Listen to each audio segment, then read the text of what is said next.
and a relationship sort of formed between us and the state. And the important thing about this is while we have the expertise, right, while we know what the national standards are and what the constitutional requirements are that a state government has to have in place to make sure every person gets their right to counsel, we don't know the facts. And on the other hand, the folks in the state, though, they know the facts, right? They can find out what's going on the ground and know what's going on in the courts, but they might not have that kind of expertise. So when you bring the two together, when you bring the Sixth Amendment Center and the state together, that's really where the magic happens. Because what we end up doing is working with the state to learn the problem together. Welcome to the Going Big podcast. I'm your host, Kevin Gentry, and this is the place where we celebrate bold moves and big ideas. Each week, I sit down with inspiring leaders, entrepreneurs, and change makers who are making a significant impact in their careers and in their communities. Whether you're looking to level up your leadership, pursue your passion, or just get inspired to take your next big leap, this is where those stories come to life. Now, if you're listening on iTunes, YouTube, or anywhere else you tune into podcasts, be sure to hit that subscribe button so you'll never miss an episode. Now, let's dive in to what it means to truly go big. Well, welcome back to another episode of the Going Big podcast. I'm your host, Kevin Gentry. And today we're going to look right at the Constitution of the United States with our guests and the promise of indigent defense, public defense, the Sixth Amendment to the Constitution. What does that mean and what's going on with respect to our justice system today? Well, I'm very pleased to have as my guests David Carroll and Aditi Goel, the leaders of the Sixth Amendment Center. They have devoted their professional careers to dealing with something that has become a crisis in the United States that is actually not very well known and very severely misunderstood in my judgment, where millions of people are being denied the right to counsel that they are guaranteed under the Constitution, and not necessarily because of bad intentions, but because of some just severe structural and institutional deficiencies. The Sixth Amendment Center has developed a tremendous program to help states address this through a lot of analysis and benchmark work. And I think you'll find this to be, on the one hand, a little alarming. It has been to me in terms of the severity of the problem we face, but I think also very encouraging with respect to what David and Aditi have chosen to do, the solutions that they've developed, and how they've gone big in an area that's of enormous consequence to many people who've been affected. So, David Carroll, Aditi Goel, thank you for joining us. It's great to have you as my guest today on the Going Big podcast. Thank you. Mm-hmm. Thank you, Kevin, for having us. Well, David, I'm going to start off with you because you're the president and founder of the Sixth Amendment Center. I think it was 2012, so about 14 years ago when you decided to do this. First of all, what help everyone listening exactly understand what is the Sixth Amendment? I think, generally understand the First Amendment, the Second Amendment. We get a little fuzzy and foggy after that, but what is the Sixth Amendment and what are we guaranteed to? So we're talking about the right of criminal defendants when the government chooses to try to take away someone's liberty. The Sixth Amendment has several parts, including right to a speedy trial. But the issue that Aditi and I really focus on is that idea of if you can't afford a lawyer, the government will provide one for you so that the process is fair. Basically, all the other rights in other amendments that are afforded criminal defendants really start from that idea. If you can't advocate for yourself, you will be given someone that's professional and able to advocate for you. A lot of people probably know this from popular culture, crime dramas on TV, etc., that when you're arrested, along with your right to remain silent, there is the idea that if you can't afford a lawyer, one will be provided for you. And that is the core issue the Sixth Amendment Center focuses on. All right. So why did you decide to devote your professional career? What was the aha moment for you that prompted you to say, this is an injustice, there's something wrong here, and I want to try to fix it? So even though the Sixth Amendment Center is only 14 years old, I've been doing indigent defense, technical assistance, and evaluation for a little over 30 years in one form or another. For me, the aha moment was back in the early 2000s when I was doing a study on the state of Montana's indigent defense system. And at the time, it was all county-based, that there wasn't a large state component. And I flew in, and as I often find myself, we were doing Montana in the middle of the winter, and I got snowed in. I got in late, and I said, you know what? I'm still going to walk down to the courthouse and just see what's going on. And there was one courtroom that was still active. It was a misdemeanor court, and it was out of custody defendants. And as I was sitting there, I noticed there was this one gentleman that just seemed a little out of place. He was obviously nervous. He looked like he was upset to be there, but mostly he was older than most of the other clients, so he kind of stuck out. And when his case was called, it turns out he had been charged with stealing firewood. And the judge asked him about it, and he said he did it. And she asked why. And he said that his wife had cancer. He had two small children. He had lost his job, and his heat had been turned off in the house. And he felt for the good of his family, he had to do whatever he could to try to keep them warm. So he admitted to the crime. The judge thanked him for being honest, and before sentencing, turned to the prosecutor and said, "Do you have anything to ask before I sentence?" And the prosecutor said, "I have just one question. Have you ever done this before?" Now, Aditi and I know that defendants will say things for all sorts of reasons, trying to figure out, oh, if I admit to something more, will the judge go easy on me because I'm honest? Or maybe they have developmental delays or other things that just get them to say things whether they're true or not. And this gentleman said, yes, I've stolen firewood on a number of occasions. And so the prosecutor said, well, I'm amending my complaint and changing it to be several cases of theft, and which made it a jailable offense. And that person was sentenced to jail. It wasn't a long jail sentence, but it was a jail sentence. And I thought to myself, what purpose is really being served here? Is there another way that the government could have tried to help this person while still holding him accountable? One of the things I love about our job is we always announce where we're going to be and when. And so I was able to go back to the judge's chambers afterwards and interview her. And I said, Judge, this to me was a violation of the Supreme Court case law on the right to counsel in misdemeanors because he went to jail without an attorney. And the judge asked for a citation for that U.S. Supreme Court case. And I said, well, I can give it to you, but it is the prevailing Sixth Amendment case law in your courtroom.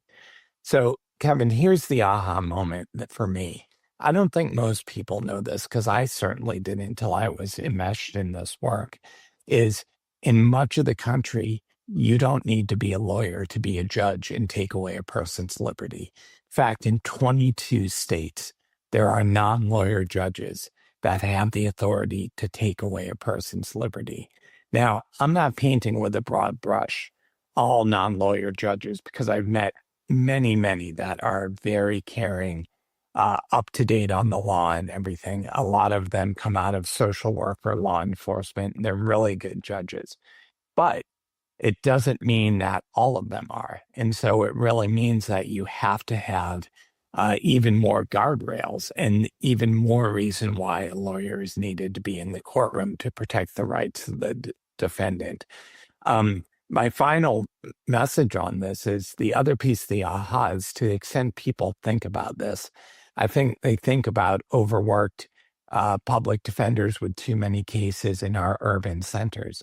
And what this story shows, and what most of our careers have been about, is that this is just as much a rural problem as it is an urban problem. It's a different side of the coin.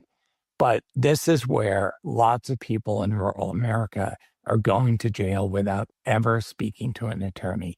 And it may not just be a criminal defense attorney. In many of these courtrooms, the prosecutors aren't lawyers either.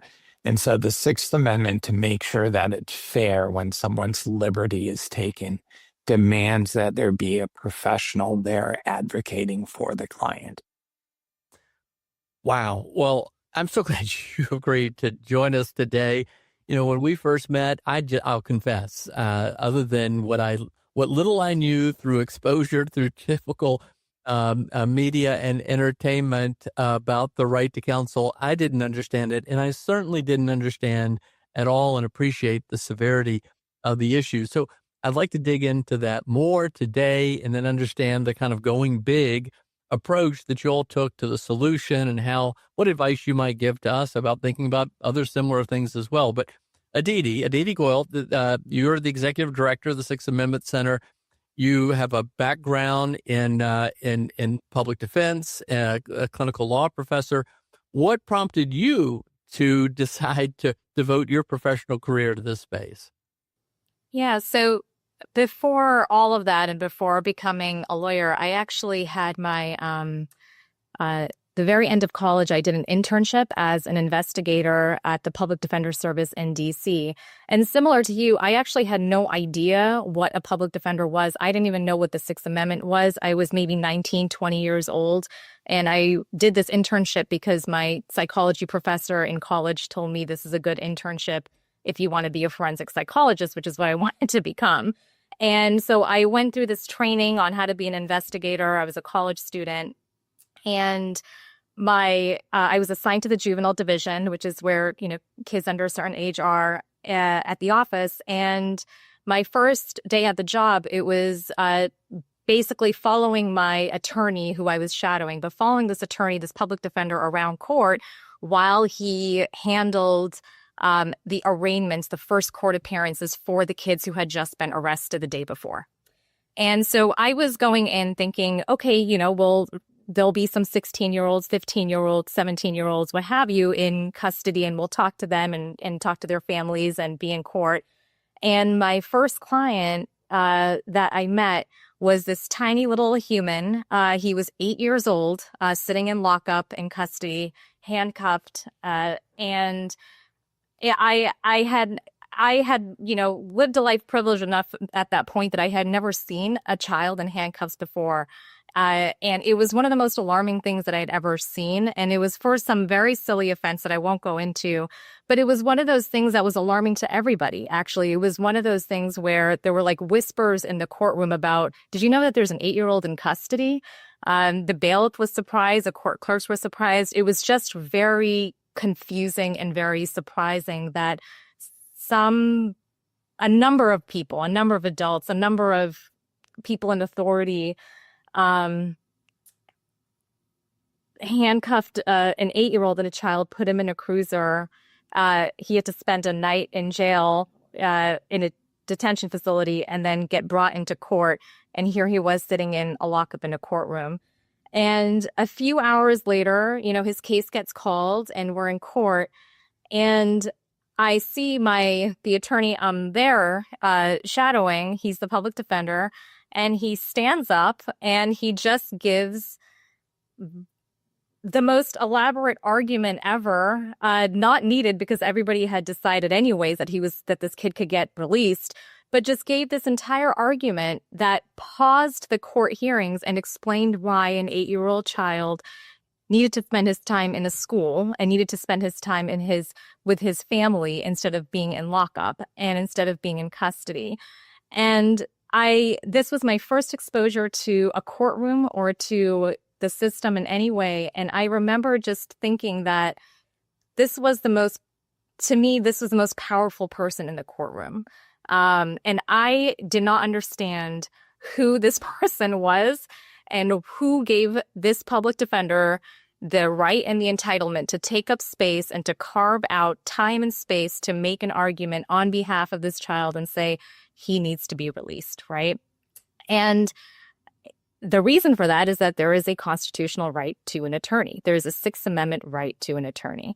And the whole point of this is that this attorney and these public defenders they're supposed to be the ones that are basically a check on government. And they're supposed to ask the government, are you sure, right? Are you sure you want to arrest this person for saying something? Or is it that it was their First Amendment right to say something? Are you sure you want to arrest this person for carrying a gun? Or is it that they actually had a Second Amendment right and a lawful right to carry a gun? Are you sure that there is a justified reason to enter this person's property in their home, or is that a Fourth Amendment violation?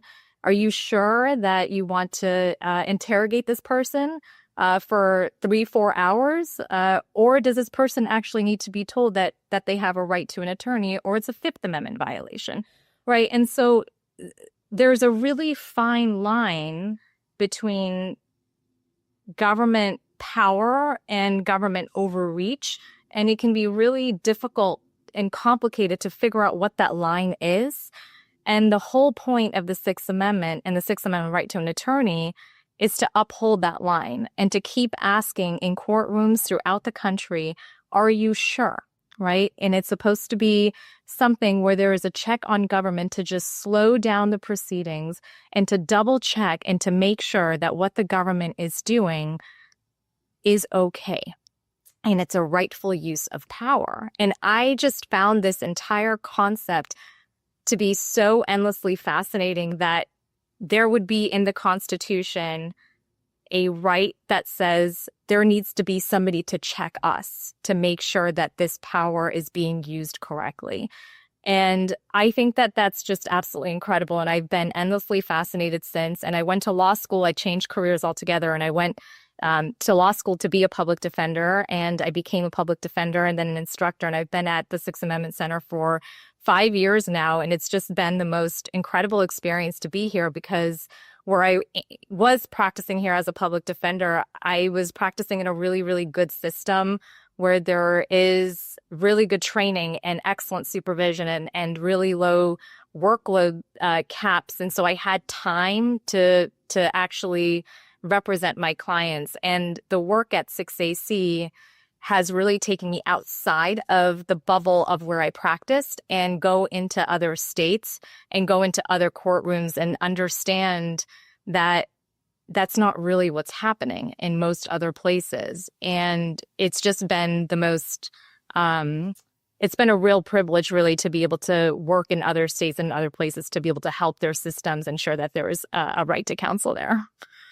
Well, so I think I'm guessing those listening are in the same boat I am, that we just probably don't fully appreciate the full magnitude of our constitutional rights, the intention, and the systems that are there to support it. And, you know, right now in the news with respect to what's been going on in Minneapolis and so many other places, I think most Americans are confused about what they may see as something that in their gut is not right, but they don't know how to process it because they don't know really what the law says. They don't know how government is truly restrained and what the rights individuals have. We're celebrating America's 250th birthday this year, the Declaration of Independence, and then the Constitution that was born out of it with the Bill of Rights, you know, in many ways was trying to address what Americans then felt were the wrongs imposed against them by the British government, the British monarchy, and wanted to defend, limit government and defend rights. So help us, if you would, understand a little bit more. Aditi, I'll start with you. What do you think most Americans misunderstand about, we'll say, the Sixth Amendment, and what do you think it's important that we do understand? I think it's similar to what David started with in pop culture and that we talked about, which is I think people think that you have a right to an attorney, and if you can't afford one will be given to you. And that's not really quite what's happening and true in a lot of places. In some places, defendants are discouraged from getting an attorney. For example, in some places, Even though you might be so poor that you can't afford to hire a private attorney, you might have to pay some sort of application fee to even ask for a public defender. So basically pay to access, right? In some places, you're encouraged to talk to a prosecutor to work out a deal on your case before ever being given the chance to ask for a public defender. In some places, even if you are found, okay, you have a right to a public defender and you're going to get one, you might wait for months in jail and in custody while your case is pending before an attorney is ever there to visit you or get appointed to your case. And, finally, you might get an attorney that is just so overworked or is so, there's so many conflicts that they don't have time to spend on their case, right? So there's a lot of different ways where I think people think it's a constitutional right, so you have it. But actually, there's a lot that needs to get done to make sure that you have it. And there's a lot that governments need to put in place to make sure that every single person who cannot afford to hire a private attorney is in fact given one. And that's the work that 6AC does. A lot of these flaws sort of that we see that I mentioned here are not intentional. They really aren't. They're not designed. The governments are not out there designing this system trying to say, oh, we really want this person not to have an attorney. That's not what the goal is. A lot of times there's something structural going on that's causing this as the impact, not necessarily the intent. And our goal is to be able to talk to governments and to work with them to try to get what they're actually intending, which is to ensure a constitutional right without the harms that are taking place here. Well, David, if you could help us understand a little bit further as well, maybe there's just another specific example that you might share that could help us appreciate it. I've always understood that a lawyer, an attorney, was our advocate, someone who understood the law in a way that I wouldn't understand the law, kind of like the examples that you gave. And they would be able to, give me the kind of representation that would be commensurate with the prosecution and the judge and everything. I think that's what you're saying. So help just, if you would, maybe is there another example that the audience can see that can help them appreciate the nature of the problem? Sure. I was just thinking about another case where I saw this time in rural Utah. We had been asked in by a judicial review group to look at their indigent defense system, and I was in another rural misdemeanor court. And they were having a docket that had lots of things, some arraignments, some sentencing, some status checks. And I was really intrigued by this one young woman when her case was called. It seemed that she had passed a bad check and had pled guilty several months earlier. And this was a status check. And the judge said, I'll call her Mary. Mary, I'm delighted to see that you've been attending your AA classes. But I see you haven't done anything as far as putting money towards your fees and restitution.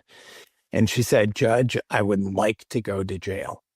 And the judge was a little taken aback and said, wait, you want to go to jail? And she said, well, I have no prospects of getting a job. I don't have a GED. My license was suspended. There are no jobs in this part of Utah.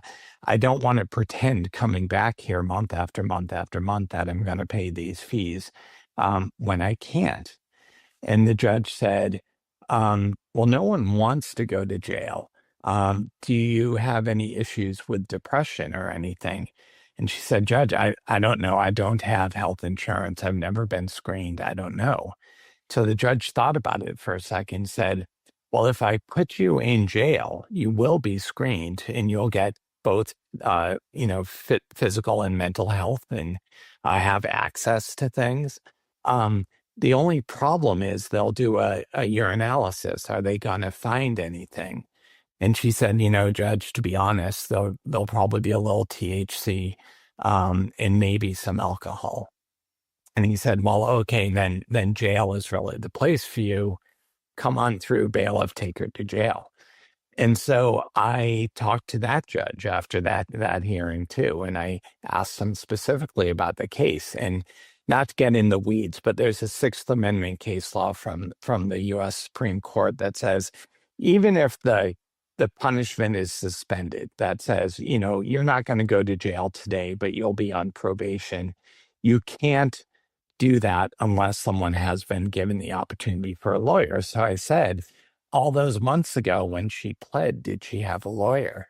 And the judge said no. And I said, why not? And he said, well, for the level of the bad check that she passed, it's not a jailable offense. And I said, okay, so by what authority did you just put her in jail? And he thought about it. And he scratched his head a little bit and he said, Mr. Carroll, you ask really tough questions. And I said, do you think maybe she waived the right to counsel and therefore can go in willingly? There's another U.S. Supreme Court case about how to do that.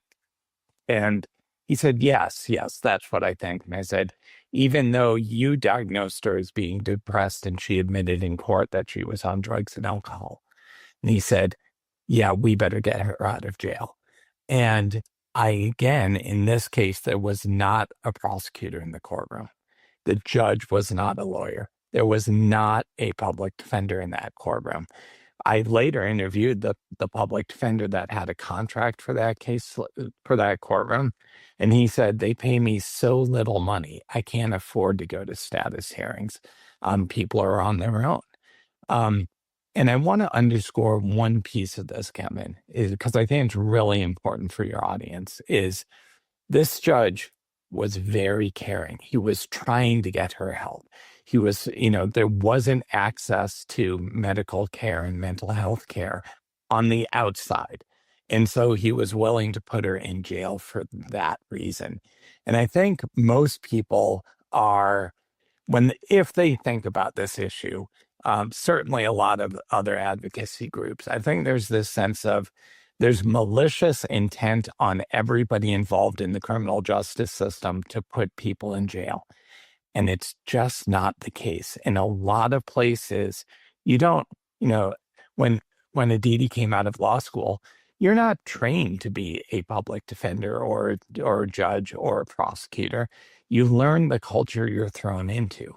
And if the culture is, it's okay for public defenders not to be at status hearings, that's what you learn. Or if you learn it's okay on day one to be given 180 cases and you have to work all of them and no one's objecting to it, you're like, oh, that's the usual. I think that is the key to fixing these problems. Is it seems like a lot of people want to find malicious intent when in fact a lot of it is just simply the culture that has grown over time. All right. So help us understand more than the problem. I'm really grateful that you're doing this. This is a little bit different than my typical Going Big guest, but I wanted to have you because of the extraordinary, I think, first of all, significance of the problem we face that is vastly misunderstood and underappreciated. And yet we'll get to in a moment the really Going Big solution that you've come up with and how truly effective it has been. But help us understand the problem more. So are you saying that it is just ignorance overwhelmingly, or what do you mean by some of the structural and institutional deficiencies? Why? I'm guessing what you're saying is that there are a lot of people who are going to jail because, in your judgment, because they did not exercise their right to counsel. And that is happening because of some other problems that you're working to address. Just help us to understand now more of the problem before we get into your solution. Yeah, I guess maybe I can take this with just an example of a state that we worked in that would help kind of contextualize this a little bit, right? And also the scope of the problem, right? So just to kind of go back here, about 80-ish% of criminal cases that are filed are in state and local courts, right? So America's criminal justice system is in the state and local courts throughout the country. And on top of that, about 80% of people who are charged with criminal offenses cannot afford to hire a private attorney. So when you're talking about the Sixth Amendment right to counsel, you were talking about primarily the impact on individuals and criminal justice systems and court systems throughout state and local courts in America, and the vast majority of which cannot afford to hire a private attorney, right? The thing that we run into about 3 years ago or so, we started working in South Dakota, okay? And I'm sorry, actually, I'm going to jump in here. So this vast percentage of people who can't afford their own attorney, that's right. Are they not then being well served by the public defender? Is that the problem? That's correct. In the vast majority of places, there is not an infrastructure for individuals to get an attorney, or there is no infrastructure at all for individuals to get an attorney. So the bottom line is that though the Constitution guarantees our right to an attorney and the government will provide one if we are not able to provide one, that promise is not being fulfilled. Is that the bottom line? That is the bottom line. Yes. It is. And there's all sorts of reasons that we could go into. For instance, a lot of states say, okay, county government, you deal with it. And the county say, okay, municipal government, you deal with it. And you get to these places where there's people making decisions that are trying to do good, but make bad decisions. Some of them will be like, well, judge, you pick the lawyers, right? And so judges will be contracting directly with the lawyers who are presenting cases in front of them. Well, that's a conflict of interest because the lawyer has to consider, what do I need to do to get this judge to give me the next contract versus what am I supposed to do to properly represent this person?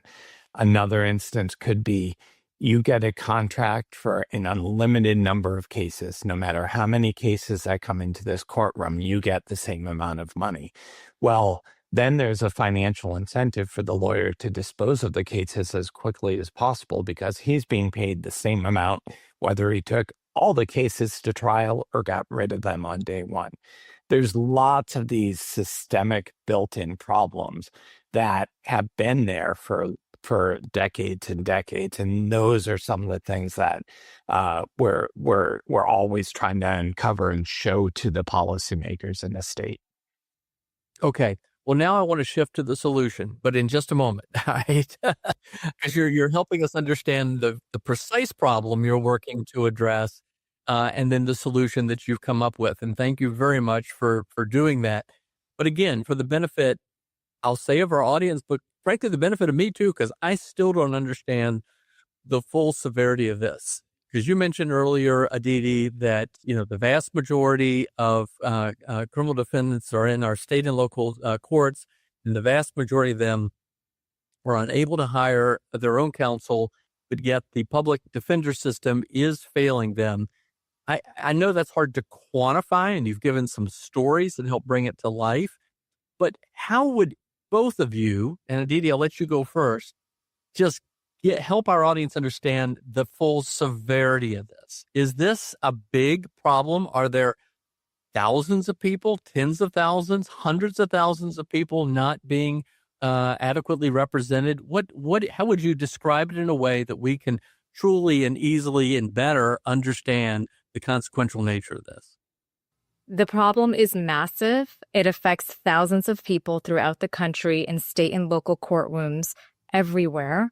And the reason for it is different depending on the jurisdiction. But the problem is massive. And it's not only massive because people are not getting their right to an attorney. It's massive because when you do not get your right to an attorney, that means that that person cannot ask for their other constitutional rights. And so it waters down their other constitutional rights as well. So it has that ripple effect too. David? So what I was thinking about is that there are lots of collateral consequences that come from a conviction. You may lose your public housing. You may be deported. You may lose your professional licenses that you had for your job. When I was working with policymakers in Idaho, one of the people that led reform, Representative Christy Perry, her daytime job was a gun owner, a gun store owner. She came to this issue because she was seeing people were losing their right to own a gun, and it was impacting her business because people were having to give up their guns with convictions simply due to faulty structural indigent defense systems. The other piece I asked your audience to think about is incarceration is the most costly form of government that there is, right? You are telling people when to wake up, when they can wash, what they are going to eat, when they're going to eat, housing people, having to have the public security there, the number of guards that are necessary and all that. Like, a lot of these problems could be solved with a less expensive form of government. And so you're really talking about this exploding effect of, these are little stories we're telling you about individual people, but when you add it up, it's a massive cost to government across this country when you're probably not, making public safety that much better for a lot of these people who have nonviolent offenses that could be handled in a less expensive way. Well, this is a big issue. It's a complicated issue. There have been recent movements with what we would call criminal justice reform. As I understand it, while the United States only represents 5% of the world's population, 25% of the incarcerated population is in the United States. So something is off kilter. But then there was a reaction against a lot of criminal justice reform efforts. I think people feel that it was that the reform efforts were somehow leading to increases in crime. It's a complicated issue. But for me, and again, it says we celebrate America's 250th birthday, that we have these guarantees in the Constitution that are protected, and the Supreme Court is upholding those protections, those rights whenever they're challenged, in the First Amendment, the Second Amendment, et cetera. But somehow something is slipping here very badly. Okay. And if you disagree with that, you can challenge me back, but help us now understand the solution that you have come up with. David, I'll let you go first because, look, for those who understand this issue, you are regarded as the national leader. You have set the standard for the right redress of this grievance. But what are you doing? What's the solution? Well, we'll tag team it here. I'll tell you sort of the founding principles, and then Aditi can talk about how they're implemented when we work. All my years of working on this problem under one form or another, I decided what the country truly needed was a nonprofit organization that was truly nonpartisan. There are just as many problems in blue states as there are in red states. And we wanted to set up an organization that could talk to whatever party was in power. So our board is nonpartisan, our funding is nonpartisan. We seek board members and funding from all ends of the political spectrum to come together and say this is truly an American right that we all should get behind to do it. So nonpartisanism was the first part of the solution. The second was, I really felt like we were able to educate people and talk to them if they really had the ability to work through these problems. And so we didn't want to go anywhere where we weren't invited in. That, I know that sounds funny, but we knew of problems in Idaho before we went there, right? But we respected the powers that be in that state, that we didn't want to come in and write a report and have it gather dust on the shelves. And so we wait to be asked in.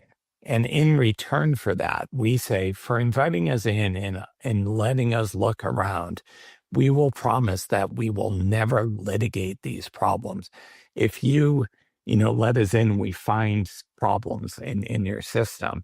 you should know that we're not going to litigate them. We'd rather work with you to help you find solutions that best suit your state. And similarly, we're never going to lobby for one answer or the other. The fact of the matter is there isn't a single cookie cutter model that you can pull off the shelf and say, hey, what works in Massachusetts works in Texas. You really do need to work on things that address the uniquenesses of each and every state. So those were the basic principles we laid down. And Aditi can talk about sort of how we implement those policies. Awesome. And Aditi, before you answer that, I'd like to actually even take it a step further. So, many nonprofit, first of all, you're doing this as a nonprofit organization.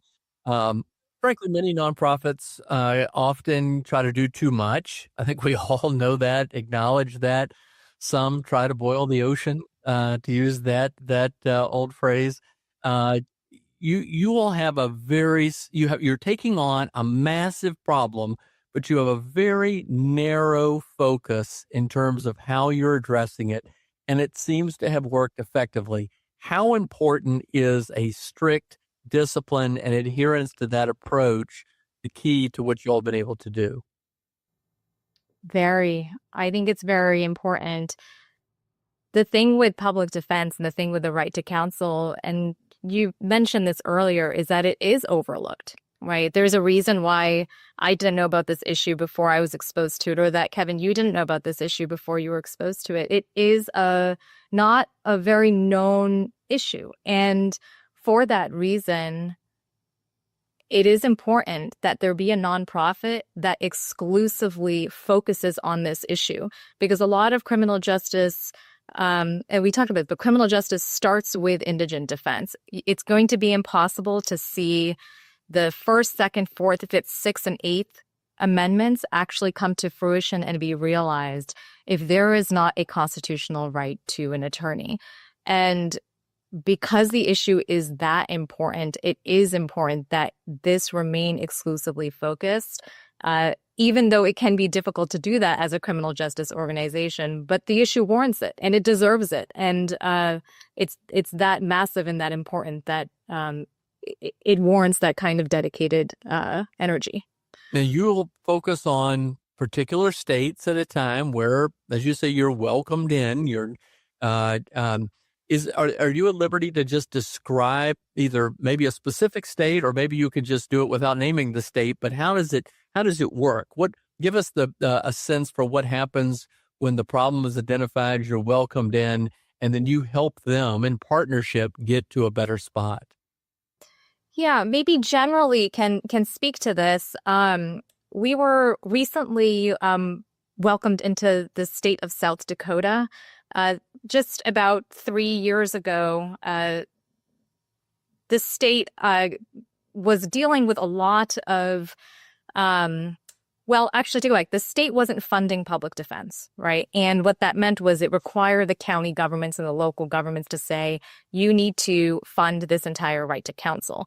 The county governments are stretched thin. The local governments were having a really difficult time paying for this and funding this. And they learned about the Sixth Amendment Center. And a relationship sort of formed between us and the state. And the important thing about this is, while we have the expertise, right, while we know what the national standards are and what the constitutional requirements are that a state government has to have in place to make sure every person gets their right to counsel, we don't know the facts. And on the other hand, the folks in the state, though, they know the facts, right? They can find out what's going on the ground and know what's going on in the courts, but they might not have that kind of expertise. So when you bring the two together, when you bring the Sixth Amendment Center and a state together, that's really where the magic happens. Because what we end up doing is working with the state to learn the problem together, right? As David said, there is no cookie cutter model. There is no one size fits all for what's best for a state, and we don't know the problems in it. And so what we did with the state of South Dakota was, let's learn together to figure out what's going on in your courtroom.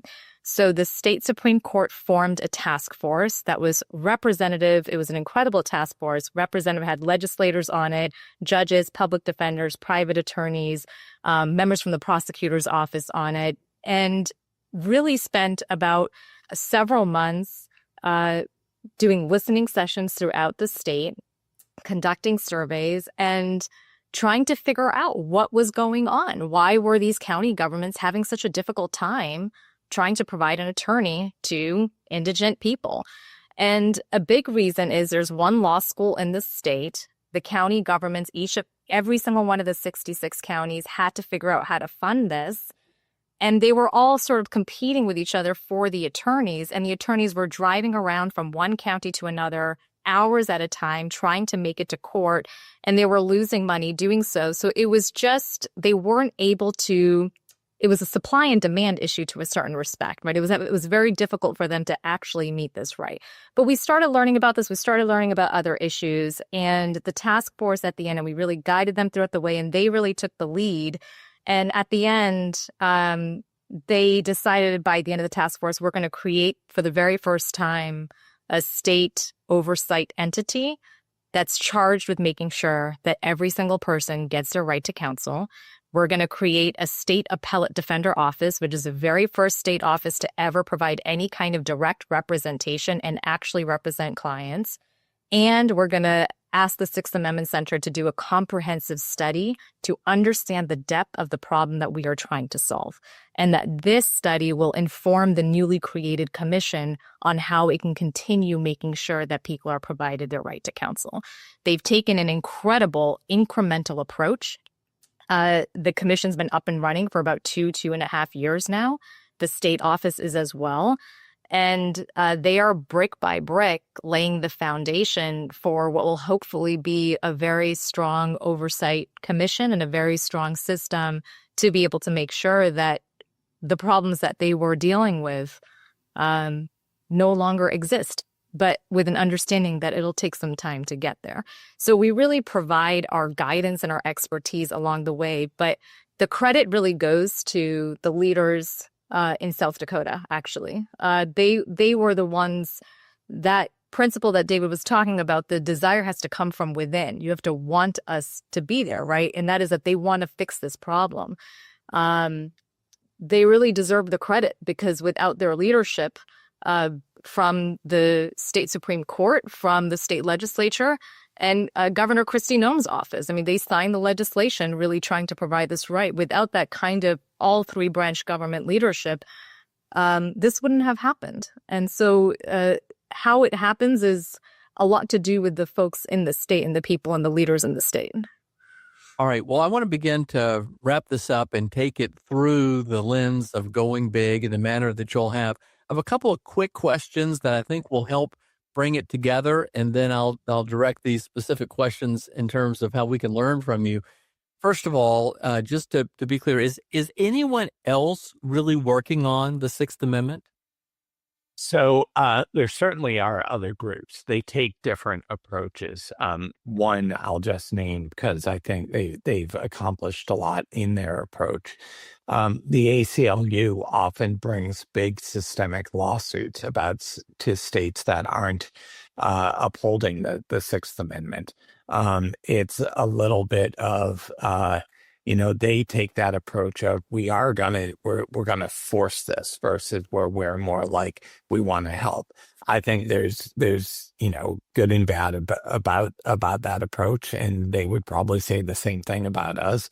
But they're certainly in this space and doing a lot of work on this issue. Is there anyone else who's working on it in the manner of the solution that you offer? That is working cooperatively with the state and in some cases local governments to help them get to a better spot. No, we're the only folks that are doing that. Fascinating. In this manner, yes. Yes. All right. Well, just so if people want to learn more about this, how do they find out? It's 6AC? Yes, 6ac.org.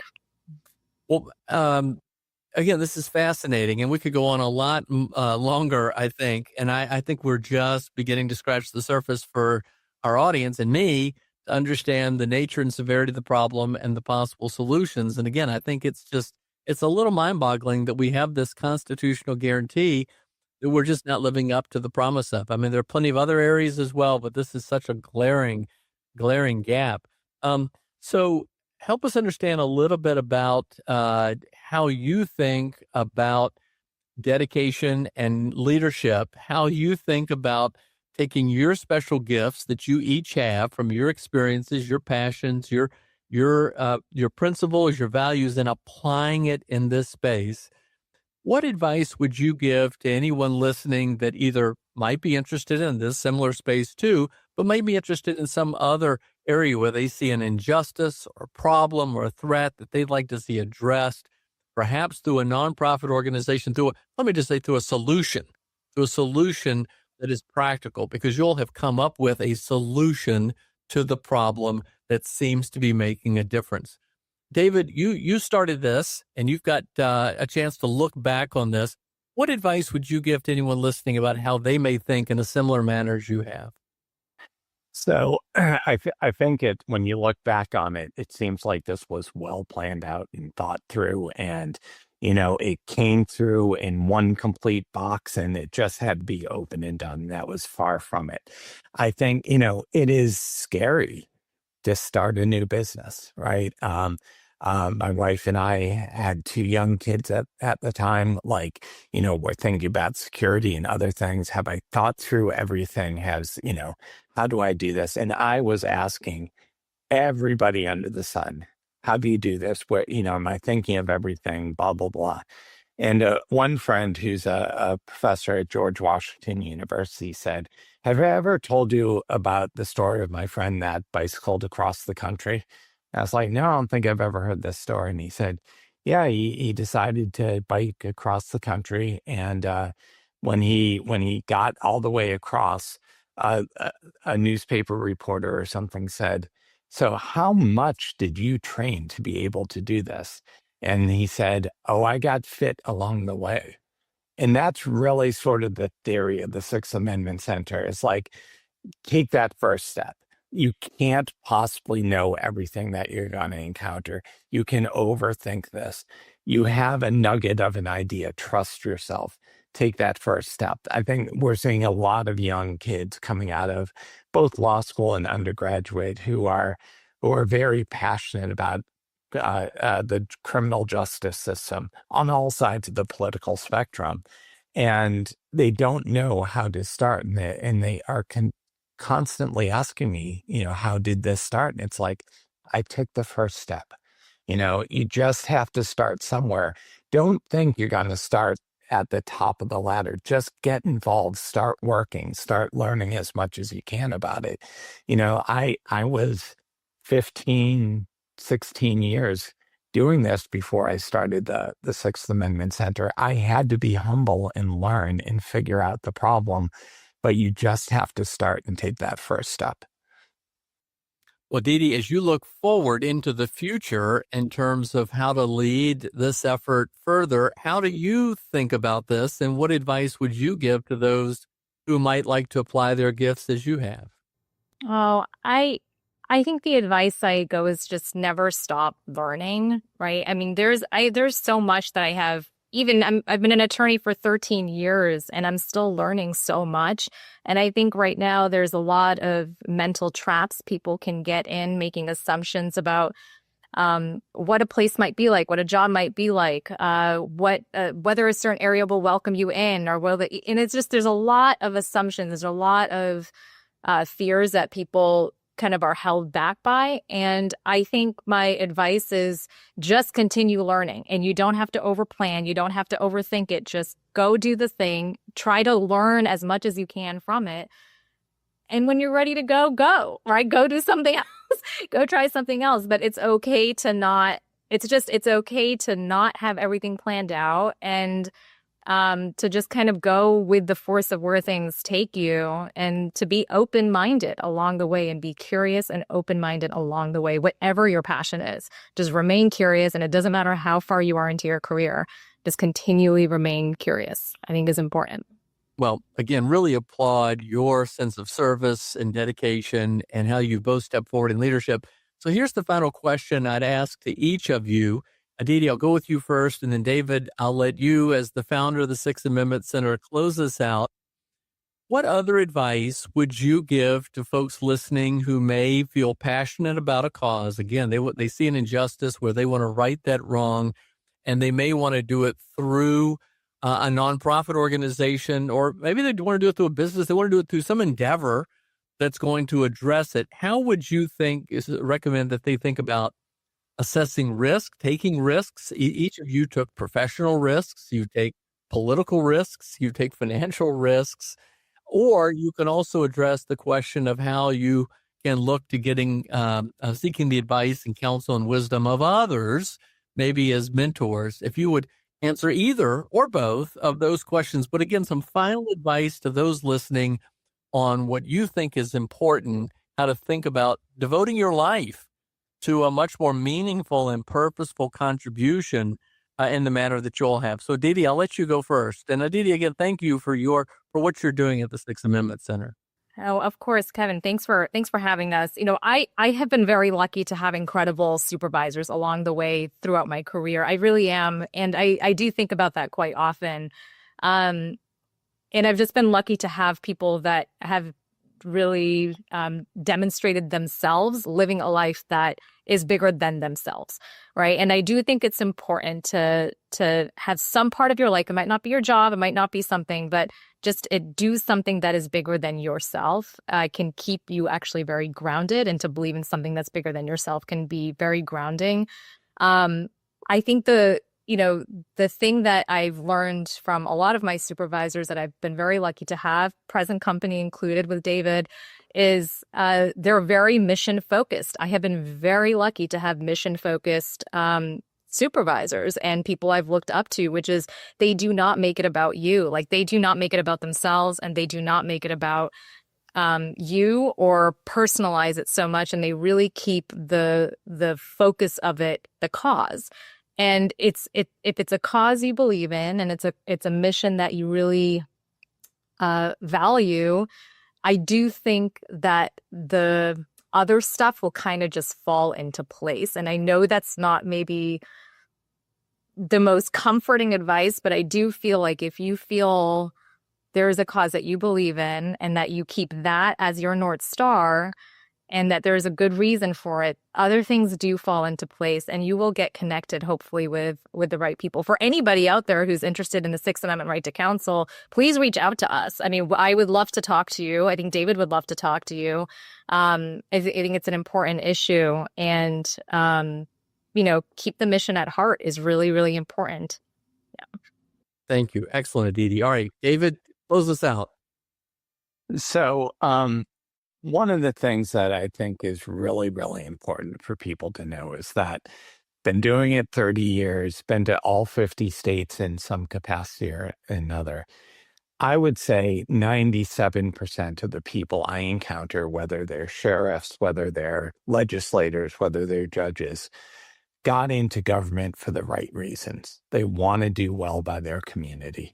Now, we may all have disagreements about how to make that happen, but it's really important to remember that I think most people are trying to do good. And that means it's worth talking to them, right? Like I was done with bumper sticker politics before the advent of social media. We need to talk to one another and don't write people off. I can't tell you the number of states I've been involved in when I said, who's the most important legislator to get on this? And they'll say, oh, it's this person, but he'll never do it, or she'll never do it, or whatever. And, the number of times we've sat down and just talked and broken bread oftentimes over dinner and just talked about the issues and tried to find out what gets them motivated and how to do that. And I think that is really something I never thought was unique about us, but I'm finding is more and more unique about us. Our willingness to talk to anybody at their level and figure out, how do we get you to where we want you to be. In Idaho, I was told Representative Darrell Bowles, who was on he was the chair of both judiciary and finance. He's the person you have to get. Well, worked with him, found out his reasons and all that. When he retired, he became the chair of the Indigent Defense Commission in Idaho. Now, subsequently, they've made choices to go to an all statewide model that they don't need a commission to balance local and state government. But that's how impassioned he became about the issue, because we're willing to take a chance and meet and talk to him about it. So that's my desire, is really to see politics get to a place where people are willing to talk with one another again. Hear, hear. Well, that's a challenge in and of itself, but we really appreciate the manner in which you have, and you've done it successfully.